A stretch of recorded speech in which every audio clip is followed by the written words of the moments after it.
What is up, everyone? It's Gage here. Welcome to Buck Dad. And today I am welcomed by Ken Filler as we're going to talk about some of the recent Buccaneers news. A big last 2 weeks for the Bucs. Yeah, that's right, Gage. Lots of news coming out of one Buccaneer place. And, the Devin White saga. Let's lead off with that. His coach, Larry Foote, the linebacker coach, says Devin White has a champagne problem. Now, I only wish I had a champagne problem. Last year, Devin White made $9.5 million, and he's going to make $11 million this year. Okay, last year of his contract. That's an 18 to 20% increase. Okay. And he's balking about that. He's mad that he's got to play for that and he's not getting his new contract. If I told you, Gage, you're making $15 an hour now, and starting next month, we're going to pay you $18 an hour, would you say, no, oh no, I'm holding out. I want $23 an hour. There's no way I'm working for 18. You're making 15 now. We're going to pay you 18, and then we're going to negotiate after that. I mean, you'd be crazy. So yeah, because then you both are at least working at it, and then it's like, then see how it goes, Yeah, and, but if you read Larry Foote's comments or listened to his press conference, Devin White has a lot of things that he's got to work on. Everybody thinks that Devin White is, $100 million man, and they can't believe that the Bucs aren't forking over that cash for him. But when Larry Foote was asked what Devin White needs to work on, he said everything. His pre-snap work, okay, his zone coverage. He needs to blitz better. He needs to attack the run better. And he's wanting Devin White to show that leadership and get better every year. And up to this point, Larry Foote is not seeing the kind of progression that he needs to see from Devin White. Not to say he hasn't gotten better, but there are some things that he really needs to take to the next level if he wants to be in the top tier paid linebackers in the league. I agree 100%. And you touch on leadership a little bit. Devin White, he's a captain on his patch, and this guy showed a lot of concerns as a leader last season when the Bucs really needed it. Even with the Falcons, we barely won that game. We almost lost. And Devin White's like, yeah, you get a little tired when you get a little bored when you're running over people. I'm like, Devin, dude, it was a tight game. There was no run over anybody. And Devin overall, he on the field, he just didn't show a lot. He didn't show a lot of motivation to be on the field. And you heard some cryptic from our players, like some players have gotten a little over themselves after the Super Bowl. You heard those type of comments. Devin White, he does have, and he wants to be $100 million man. To me, you get $100 million, you're going to be top 5, bro. You're going to be a player that's invaluable. And Devin White has a lot of struggles in pass coverage, pin pressure. He's an overall really solid linebacker, and he is very valuable for this defense because we need him. But dude, you're getting paid more than you were last season, and you're making a big deal out of this, bring more attention that we don't need already. It's like, man, how's that look for other teams when they're just overall, Devin White needs to step up as a leader and realize it's not all about him.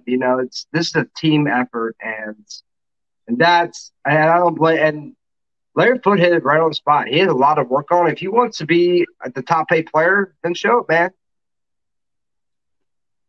No, absolutely. And I've been thinking about this, and I think that the amount of tackles that you have in a season is kind of equated to passing yards from a quarterback.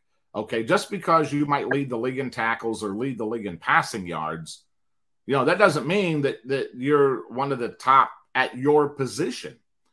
Okay, how many tackles for losses did you have as a linebacker? Okay, how many sacks did you have?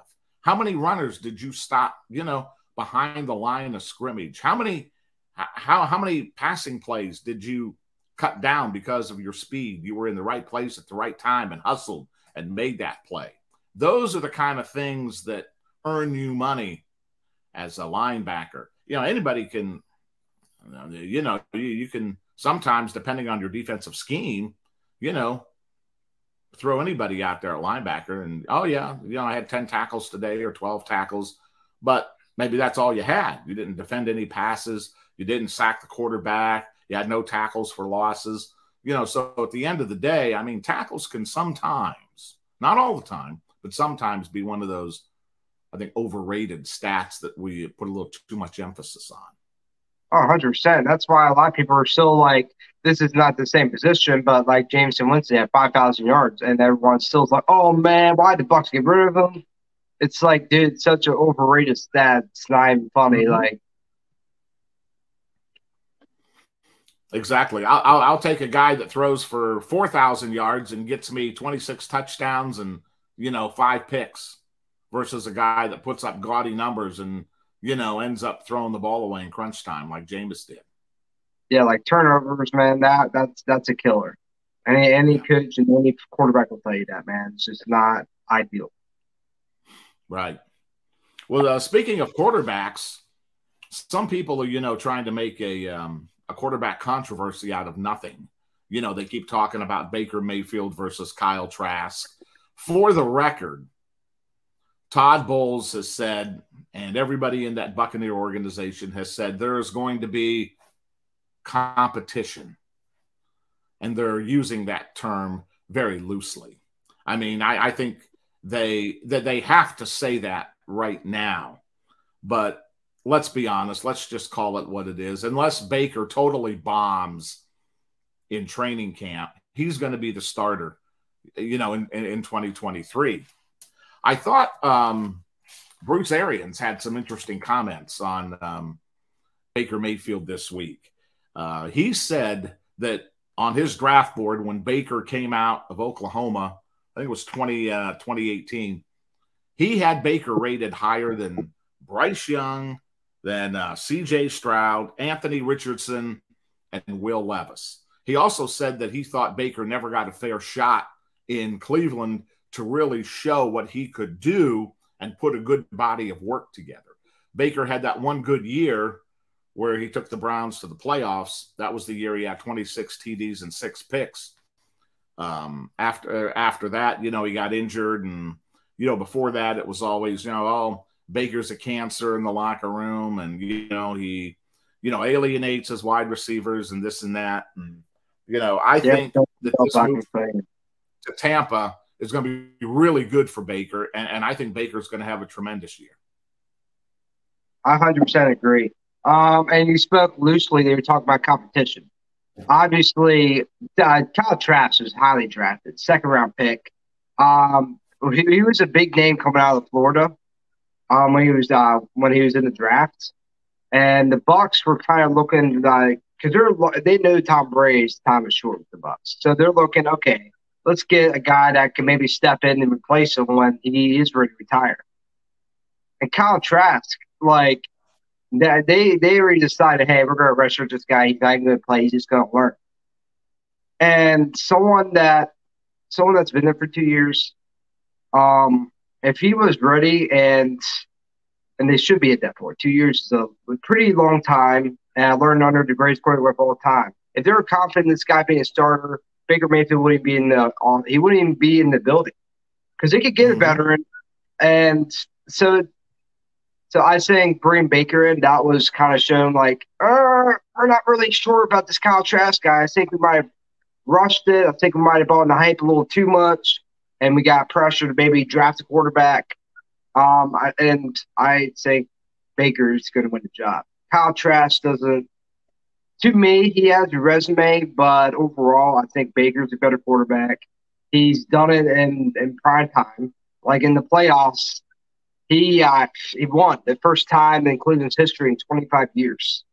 And a lot of people are like, oh, that's just the playoffs. It's like, no, it's the Cleveland Browns. The Cleveland Browns are known as a team where quarterbacks die. as a lot of people said. Baker did it. He was really good. And like you said, there was a lot of Baker really wasn't given a fair shot. Baker was called a cancer in the locker room. Had Odell Beckham's dad got into it, like, oh, he's not throwing good with Odell Beckham. And Odell Beckham was kind of talking as well. And I think Baker Mayfield he was given a bad hand in Cleveland. He did a really good job. And if he didn't even play, if he would have got surgery, he would probably would have been the top quarterback to get traded. Like, you look at that, he played through injury for the Cleveland Browns, and a guy that's a cancer, why would he play through injury if he's for himself? And I think Baker Mayfield, this is the best team he's ever been on.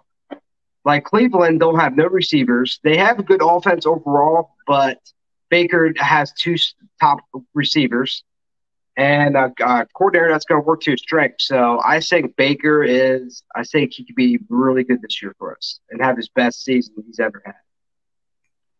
Yeah, I think he is too. And if you read some of the comments, it's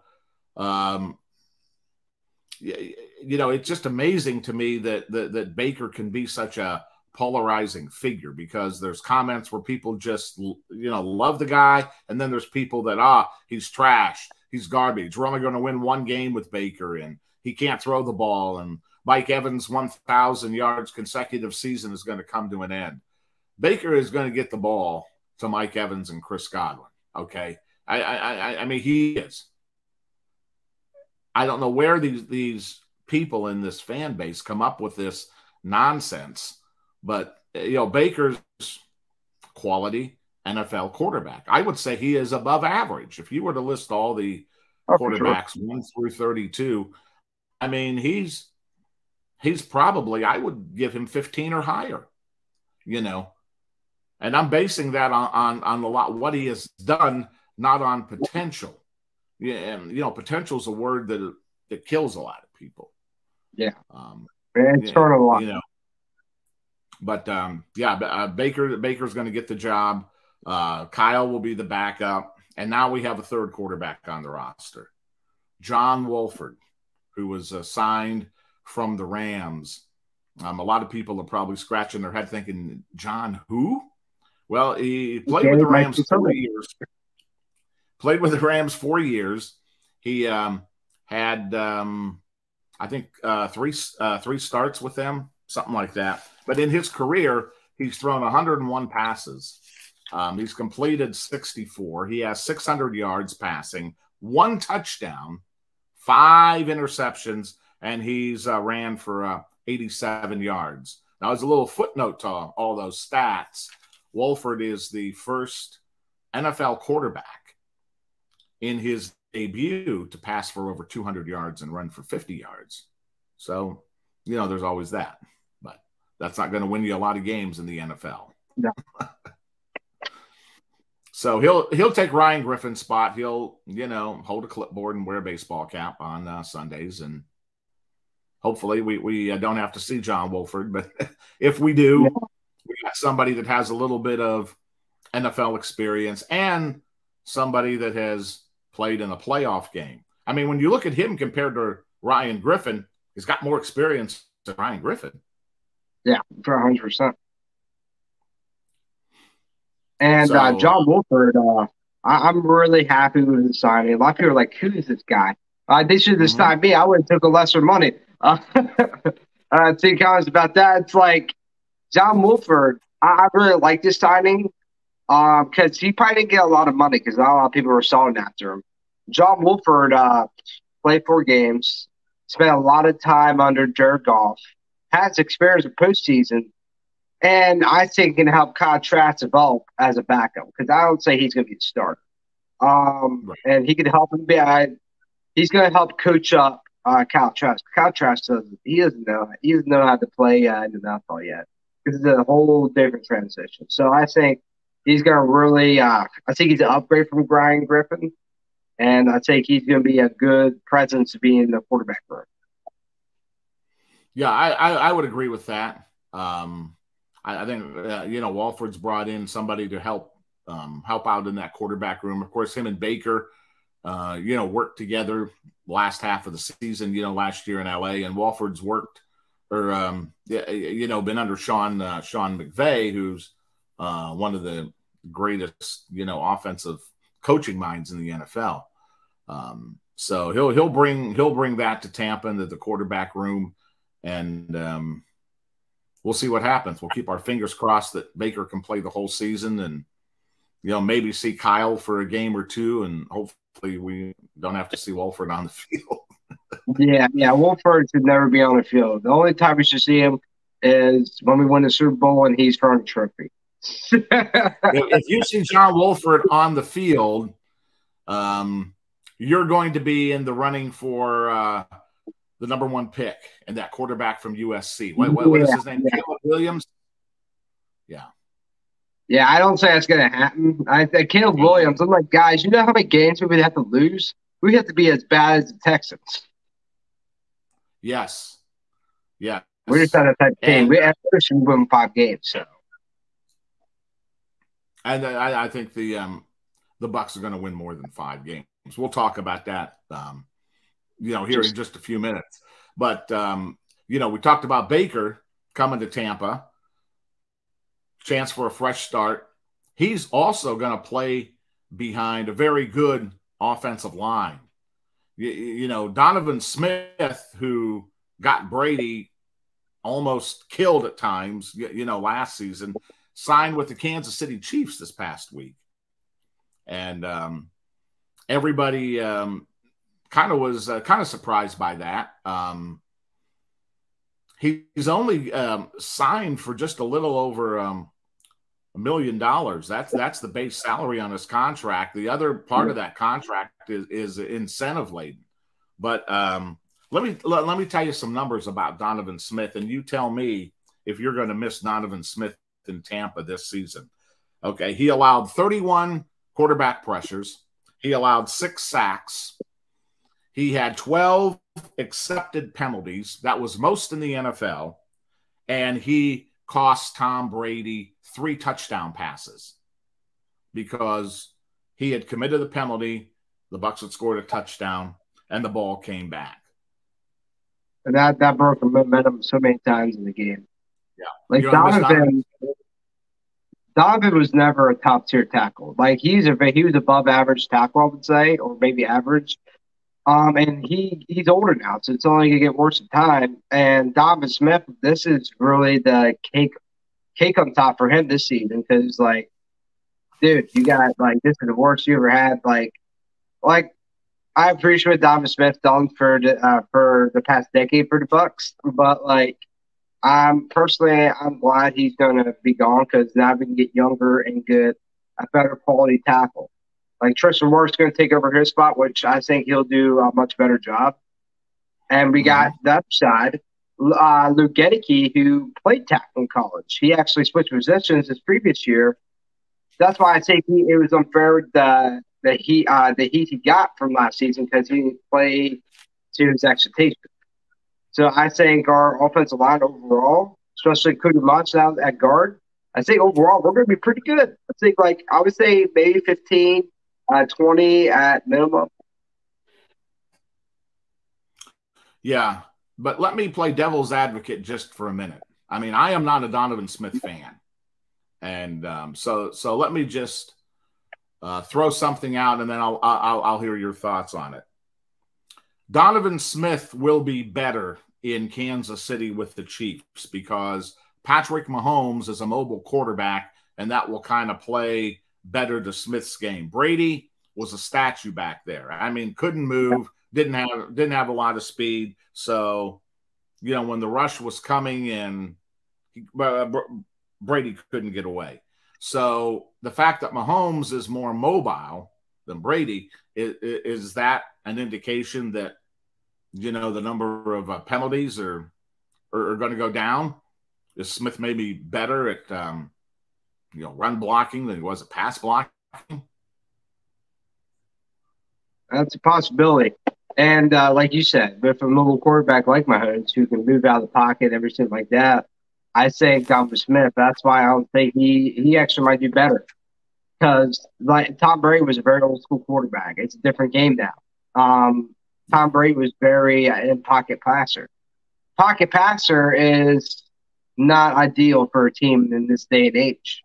That like maybe around 2010 that would have been ideal, but now it's not. And Donovan Smith, I think he'll actually do better in this with the Chiefs because they got Mahomes, the greatest quarterback I think in the league. So I think he'll actually do well.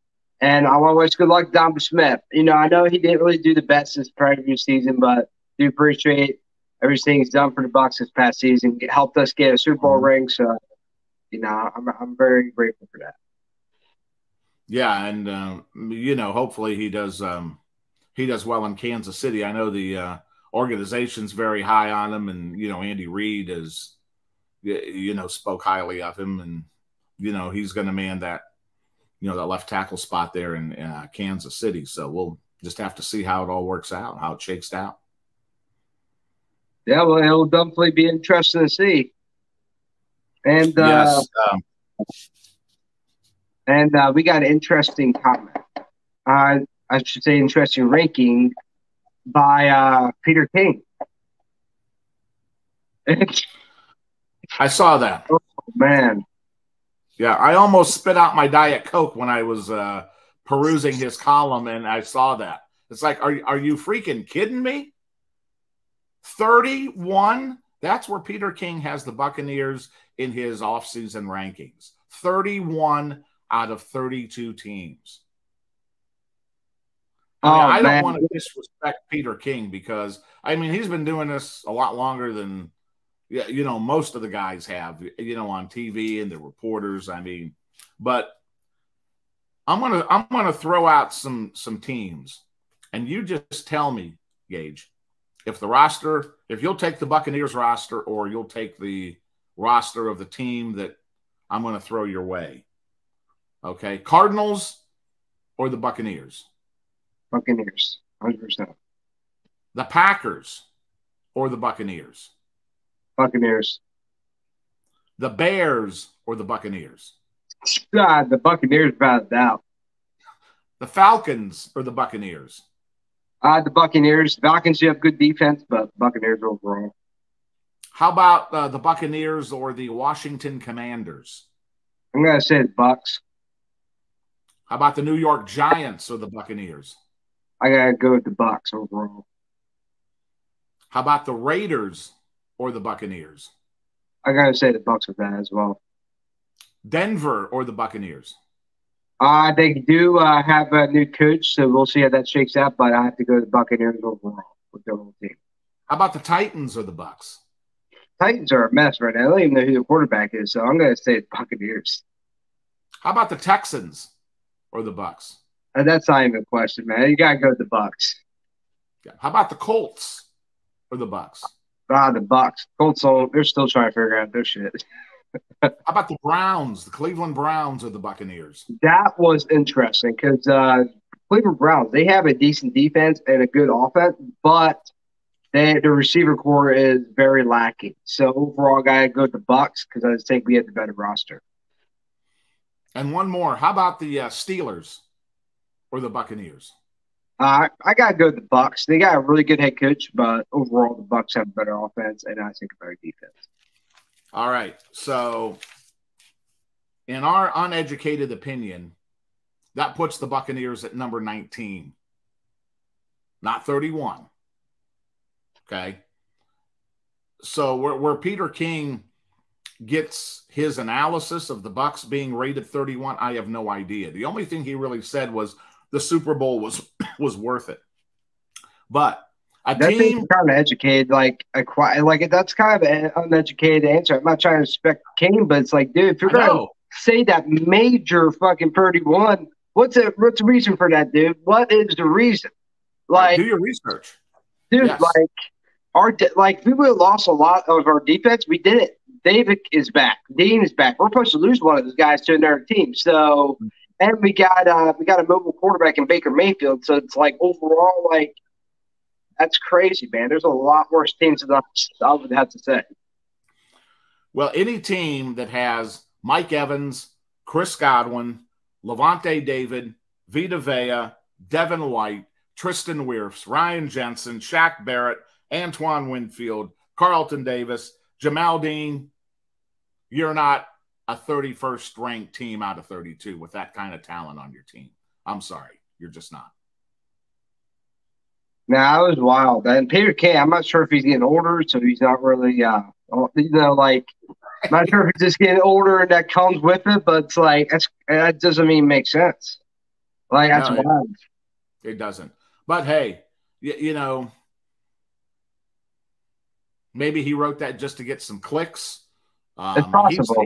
He's not in Tampa. I don't know when the last time he was in Tampa. Probably last year for training camp. He may have been there for the Dallas playoff game. I don't know. But he's not privy to the inner workings of the Buccaneer organization. Yeah, he knows they brought Baker Mayfield in, but does he know who else they brought in to help the offensive line? Does he know some of the other changes that they're making offensively and defensively to, improve upon last season's performance? Probably not. He's probably not aware of a lot of that stuff. So, we'll give him a pass on that for now, but I'm curious to see mid-July, 1st of August, what his rankings are. And I want to see the Bucs improve in his rankings because there's no way they're ranked 31st with just that amount of talent on the team. But I swear to God, if he ranks us 32, you're going to go to his house and burn it down. I know you are. I'm like, I'll put you in the home. You don't ever say that. Oh my gosh. Yeah, that's but man, that was I was like, I had to double check the link. I'm like, okay, this I double checked the article and I was like, okay, this can't be real. There's no way. There's no way someone that like Peter Kane's very well known. So it's like there's no way he said this. This has to be fake. Yeah, I know. Peter King's always, his columns are always well thought out and his analysis has always been pretty good. You might disagree with his opinion, but everybody's allowed to have their opinion, but to say something and then not back it up, that's that's not cool, especially when you have a national forum like Peter King does. Yeah, it doesn't. And if you're going to say something like that, you got to have an educated answer to it, or to back it up at least, and say, "Oh, they got a Super Bowl out of it." It's like, okay, and what is the reason why you're thinking the Bucs are going to be one of the worst teams in the league? It doesn't make sense. Like, there's a lot of teams that have a lot less talent than us. It doesn't. It just to me, it's like it's mind-boggling. I might have, I might be a Buccaneers fan, so I might not always be the most fair, but like that's just mind-boggling. I would say at least like around the early 20s at minimum, and it's wild. I know. Well, one of the guys that is going to help the Bucs improve, especially on the defensive side of the ball this season, is Logan Hall. Logan Hall is switching positions this year. He's moving from tackle to defensive end. And we've talked about this, on the podcast before. He was disappointing last season. Didn't get a whole lot of playing time. And when he did play, didn't do a whole lot with the chances he was given. He only played 36% of the snaps. And, of course, it's tough to get on the field when you're playing behind Vita Vea and Akeem Hicks. But Casey Rogers, who is the defensive line coach, kind of took a little bit of responsibility for that, saying that he probably should have put Hall in a little bit more, gotten him a little more experience. Now, Hall's put on 15 pounds so far this offseason as he, makes that switch. So he's going to line up at defensive end to take William Golston's spot. Last year in the playing time that Hall did get, he had 2.5 sacks, 6 quarterback hits, 5 tackles for losses, and 12 tackles in total. But with the emphasis that the Bucs are placing this season with their draft picks as far as edge rushers go, getting to the quarterback, speed, athleticism, I think this is a big year for Logan Hall, and he's got to step up big time. Oh, definitely. And Logan Hall was a very high pick, second round. And to me, I compare him to J.J. Watt with size and his versatility. Mm-hmm. And I thought defensive tackle was a bad position for him. He just didn't really fit that route because it's more of a bigger guy's game. I say defensive end's going to fit Logan Hall a lot better. And with him being bigger, like I'm not going to lie, I almost thought he was J.J. Watt for me. I was like, holy shit, is that Logan Hall? Like, Yeah. I'm really excited for him to really get in there. Especially if Roach is being gone and us losing a lot of depth players. I think he's going to fit in the role really well. And I think he's going to step up this year. Yeah, I think he will. He's got the support of his defensive line coach. Casey's going to make sure that Paul gets in there, a lot more. He'll probably play 70, 80% of the snaps, maybe, which is a big increase from 36%. With Shaq Barrett, and then you have Jose Ramirez, who was the last pick in the draft for the Bucs, their last 6th-round pick from Eastern Michigan, a really good edge rusher. So I think the Buccaneers are going to kind of change up some defensive formations and some things we've seen them do on the defensive side of the ball to kind of work Ramirez on the field with Shaq Barrett and Logan Hall and Joe Tryon-Shoyinka. So when they're ready to bring it, you're going to see a lot of speed and a lot of athleticism. And it's the pass rush at times, especially from the outside, is going to look a little different, I think, than it has in the past. And also, Seneca, I might be saying his name wrong. He's a linebacker that got taken, I believe, in the 5th round. Is that who you're talking about? The guy from Pitt? Yes. He's teammates with our 1st-round pick, Kansas. Yes. I'm really impressed with him. And I'm really excited for him to take a big role in the depth. I think he's going to be swift. He's going to be a rotational player in the linebacker position. But I'm really excited for him because I think he's going to be a big guy that's going to surprise a lot of people. Yeah, I think he will too. And all those linebackers that the Bucs took, Yaya Diaby, Dennis, Ramirez, they're all very, very quick. Very good 40 times at the combine. They're athletic. They're powerful, from their position. They get off the ball quick. So the pass rush, especially from that outside edge rusher position, I look for a big improvement this season. Oh, and the defense, I think overall we're going to be a lot different team. Mm-hmm. And I have a lot of respect for Tom Brady. He got us a fucking Super Bowl ring, so I gave him. He has my thanks. I appreciate it. But if you look at it, he's a big part of the offense and a big part of the team, and his energy wasn't there last season. Right. And affected everybody. You're at the helm. You're the leader, and your leader he's obviously going for some things, and he was even hesitant to come back this year. And it's going to affect the whole team. Everyone was affected, and I think this year is going to be a lot different because we have a really good team overall. And Baker Mayfield at the helm, who I think is a great leader, I think we're going to be pretty fucking solid. I think, honestly, we could have a top 15 defense, maybe top 10. And I just think we're going to take a really big step this year and be a playoff contending team. Yeah, I've said that all along. The other thing that you have to look at is the Bucs play in the NFC South, and that is not one of the strongest divisions in the NFL. It is still top to bottom a pretty weak division.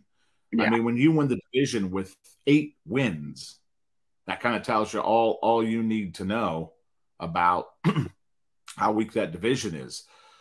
Everyone's talking about the Saints and, they really updated. Well, Derek Carr is not the second coming of Peyton Manning. Okay. He's an above average quarterback. He's a good quarterback, but he's another one of those guys that, really hadn't done much of anything. Except put up gaudy numbers. Yeah. So, I think the Bucs have a good shot as any team in that NFC South to win that division. Second place should be not what the Bucs are shooting for, but worst case scenario, second place. They got a better roster than the Falcons, better roster than Carolina. Now, Carolina had a good defense last year, and they're bringing in Bryce Young, but top to bottom, I'll take the Bucs roster all day long over that Carolina roster. Saints defense would be a good team overall, but there's a rookie. It's a rookie, and the Saints, if you look at it, Derek Carr, I actually like him. He's a good quarterback, I think, but he's comparable to Kirk Cousins. Kirk Cousins, very good stat guy. Like we're talking about, the stats are there, but you're not seeing game time. How many games is he winning? And it's overrated stat. Mm-hmm. Derek Carr hasn't done anything outside that. He's been a couple playoff games and only won one of them. So it's overall, I wouldn't be so hyped up for him. The Saints are. I think they're basically the same. They didn't really change too much. They had the same players. They just changed the quarterback position. Right. And I think they need a lot more. I think they need to change a lot more than that. Yeah, I would agree with that. But as their roster is constructed, they probably still, I think, right there with the Bucs, top to bottom, one of the better rosters in that division. So, you have to, at some point, give them, the respect that is due them. But I still think the Bucs should be able to, win the division. Oh, yeah. And the Saints, I do give them respect, though. They do have good defense. Their offense has taken a hit, though. I think it's a pastime for them right now. Mike Thomas hasn't had 1,000 yards in about 3 years. Alvin Kamara is more injury prone. He didn't play very well last season, and he's going to be suspended this year, which any time off the playing field is not good. So Saints have a lot of holes to fill. And they're looking at pastime. A lot of people are like, oh, they got Mike Thomas, they got Alvin Kamara. I'm like, when's the last time these guys been top tier in their positions? It's been a long time. But the Bucs, Mike Evans, and we got young running back room. It's pretty solid. So that's the only comparison I would make that the Bucs have an advantage in. Yeah. And, of course, tomorrow, big day. It's the NFL schedule release. 8 o'clock tomorrow night, be on all your favorite sports networks, ESPN, NFL Network. I know you've looked at the home schedule, Gage. What one game or two games are you most looking forward to for the Bucs at home this upcoming season? Man, there's a lot, man. There's a couple of games I'm looking forward to. But actually, it's kind of one of the away games. Actually, it's more I'm looking forward to. I think it's going to be a big test. I'm going to say, and people will kind of lower this expectation, but the Vikings have a top caliber offense. They just drafted another receiver in the first round, Brian Addison, who is highly sought after receiver in the draft. They even tried to trade up the Vikings just to get him. And they got Justin Jefferson, who I think is the best receiver in the league. I think, and they have a top caliber offense. Their defense, let's be honest, it was pretty bad. I would probably put them on the low end of 31, 30, somewhere around that avenue. Brian Flores, though, is taking over defense coordinator, and he has a high turnover rate of defense. He can build it up pretty quickly. But I think that offense is going to be a test for our defense. So that's one of the games I'm looking forward to most. And home games, I actually I looked at the home games a little bit. But I believe the Packers won. That's a game I'm pretty interested in because we're both coming in. The Packers got a new quarterback. They're the first round pick. This is a new. It's going to be interesting to see how he does because he spent the last 4 years under Aaron Rodgers. And we look back in the Packers' history, they draft pretty good quarterbacks. They've done it for the past 2 to 3 decades. So it's going to be interesting how the Bucs kind of deal with a new quarterback they don't really have any tape on. Or depending how which week it lands on them, they're not going to have much tape on them. I'm curious to see how they do because they've struggled against backups and things like that. Yeah, I think for me, I'm looking forward to Philly and Jacksonville. Yeah. Two of the games at home. The Eagles always come in, and they always bring their nasty fans. You know, I've been to the Trop where the Phillies come in. I've been to the Amalie Arena when the Flyers come in. I was at the Bucks Eagles playoff game 2 years ago, and those Eagles fans, they are the biggest shitbird fans you ever want to come across in your life. Okay, they're just ignorant. They do nothing but cause trouble. And then they act like it's their own stadium. They have no respect for the opponent, no respect for coming into visiting teams' arena or stadium. That's one of the fan bases that for me, would be better off if they were never allowed to set foot in the city of Tampa. Yes, I agree 100%. Honestly, the Eagles fans, Eagles fans and the team. Some of the team, I've not been a big fan on. As you know, I used to be a Vikings fan. And this is Yep. where my anger came towards the Eagles. They were mocking the skull chant, and then that's typical for teams. But then they threw glass at them when they're going back their bus. And they threw glass at the players and trash and everything, dude. It's have some respect, man. You guys won the game, you're still you're acting like you're angry, you lost, and you're just firm shit at them. Yeah. And they were taunting one of the oldest Vikings fans there was. Forget what her name was, but she's 90. She's almost 100 years old. And they're like, oh, you guys, you won't get your Super Bowl win, F you, and all that. And it's dude, the fans, I've met a couple fans who are just obnoxious. Yes. I watched because it was a Thursday night game with the Vikings because my family's Vikings fans. I watch it with them, and these fans are just mocking, oh, we got a touchdown, all that. It's dude, that's a class. We're all fans here. We all, doesn't have to be like that. We could talk shit, but when you're taunting them, and it's I don't have much respect for that. No, I don't. I don't either. But the Eagles, good team. So I'm looking forward to seeing them. And then Trevor Lawrence, seeing him and the Jaguars come in, looking forward to that. So we'll find out the dates and times and all the nitty gritty details on Thursday night. And before we wrap up, Gage, I know there's one other thing that we need to talk about, and that is the Tampa Bay Inferno. They had a tough matchup this past week. They were beaten by the Pittsburgh Passion, first road game of the season. They lost 21-6. And I didn't get a chance to really watch much of the game. I was tied up during the time that the game was on. But from the sounds of it, Pittsburgh pretty much had their way with the Inferno from start to finish. I would say at first, because the Tampa Bay Inferno in the first half, they were pretty good. They were putting the heat on, as they say, and they were putting them on their toes. But in the second half, there were some defense really stepped in, and I take a look at this defense. They give a lot of looks. How they set up the defense, they give a lot of blitz looks. You don't know if they're going to go back and cover or they're going to blitz at you. So it's really hard to decipher. It's really hard to read that defense, especially as a quarterback, single caller, and offensive coordinator.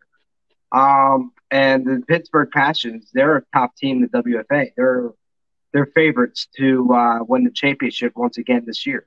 So Tampa Bay Inferno did really well overall compared to before. And I think this is actually good. The loss is really tough. Especially, I know how good this team is and how hard the coaches work they've been looking forward to this matchup for so long. So it's definitely a disappointing outcome. But I have a feeling this is not the last game they're going to face this season. I think it's going to be a postseason matchup once again this season. And Tampa Bay's going to look back at this, and I think they're going to bring even more heat next that matchup, and they're going to get the much-deserved win. The road camp is not easy, and sometimes you got to have a little setbacks to get that final win. Yeah, well, they've got the DC Divas this weekend. That's a home game for the Inferno. The Divas are 0-2. You have to play the games. You never want to put them in the win column before you step onto the field. But just looking at everything, that should be a win for the Inferno this weekend to go to 2-1 on the season. Yeah, DC Divas actually been really struggling this year. They're still going to be a tough opponent because they got some really good players and they got a decent head coach. So it's going to be, I think it's going to be a good game to come back from because I think Tampa Bay Infernos, I have a lot of confidence they're going to win that game. So yeah, definitely, you guys in Tampa Bay area, check out that game. It's going to be a hell of a game. I'm really excited. I'm going to be watching from my phone, but I'm really excited to see it. Yeah, and just to remind the folks, all the games are at Sickles High School. They start at 6 o'clock. What is it, $10 to get you in, $5 for kids? Yeah, $10 for adults and $5 for kids. So it's a great bargain, some great entertainment on a Saturday night. Another professional sports team in Tampa. So let's get out, root for the Inferno, support them, and help them get a win on Saturday against the DC Divas. And we'll definitely bring the heat. So, check the Tampa Bay Infernos out. They're going to it's going to be a good matchup. But I think that'll be it for us. I hope you guys enjoyed this video. Like and subscribe, and I hope you buck that.